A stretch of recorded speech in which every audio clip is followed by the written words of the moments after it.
The mirror was a state secret kept on an island.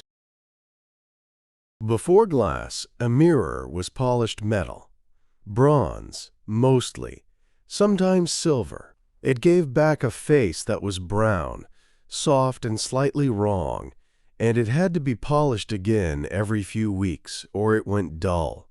For most of human history, nobody knew exactly what they looked like. Flat glass with a metal backing arrived in Venice. In 1507, two brothers on the island of Murano were granted the sole right to make mirrors of crystalline glass, and the method they and their neighbors refined was tin and mercury, spread into a bright film and pressed onto flat glass under weights. It took a month to dry. The glassmakers lived on the island because the state kept them there. There were furnaces to guard, and there was a secret to guard, and a craftsman who left for another country could expect to be followed. Venice sold mirrors to every court in Europe for 150 years. They cost the way a small house costs. There is a much-repeated story that a French countess valued her Venetian mirror above a painting by Raphael. It comes from a single old inventory, and it is hard to check, so treat it as a story that says something true about the price rather than a fact about the countess. The end came from chemistry. In 1835, Justus von Liebig found a way to lay a film of real silver onto glass, out of a solution, cleanly and in minutes. Mirrors became a thing anybody could buy. Within one generation, there was one in every hall. There is one on your bathroom cabinet, and it cost less than the toothbrush in front of it. The toothbrush arrived in Europe 300 years late. The brush was already old. There is a Chinese record from 1498 of hog bristles set into a handle of bone or bamboo, and brushes of that kind were made and sold there for centuries. Europe did not copy it.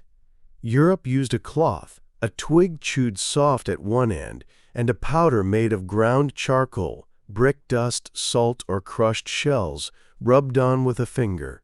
Some of those powders took the enamel off, along with everything else. The first mass-produced brush in Britain is dated to about 1780 and attributed to William Addis.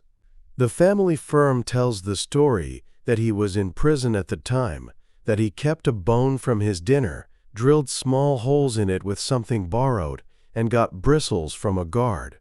There is no document for any of that, and the firm itself calls it the family story. What is not in doubt is that Addis went on to make brushes at scale, and that the company carried his name into the 1990s. Natural bristle had one permanent flaw. It holds water, it stays damp, and it softens and rots. Brushes were shared in some households for that reason and for cost. Nylon fixed it. In 1938, the first nylon filament brush went on sale in America under the name Dr. West's Miracle Tuft. It dried. It did not rot. Within a decade, nobody made anything else. Yours is in a glass by the tap, and it is the only object in this episode you are supposed to throw away every 3 months. The towel you use was copied from one piece of Turkish cloth. Drying yourself used to mean a flat piece of linen.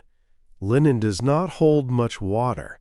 It pushes it around and then it is wet, and so are you. The cloth that solves this has loops standing up from the surface, thousands of them, each one a little tube of thread with air inside it.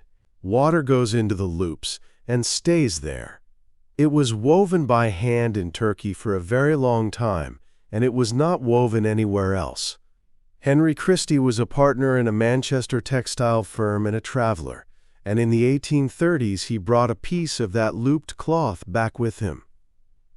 The firm spent years working out how to make a loom do it, and from about 1850 they were producing terry toweling by machine. Christie's presented some of the first machine-woven towels to Queen Victoria, and she ordered more. That was enough. Within 20 years, the loop pile towel had replaced flat linen in every house that could afford one, and the firm was weaving towels for hotels, ships, and hospitals across the empire. The word terry probably comes from the French for drawn or pulled, which is exactly what the loom does to make the loop. There is one hanging on the rail behind you, and its structure has not been improved since. A modern towel is the same trick. Put the thread up in the air and let it hold water in the gaps.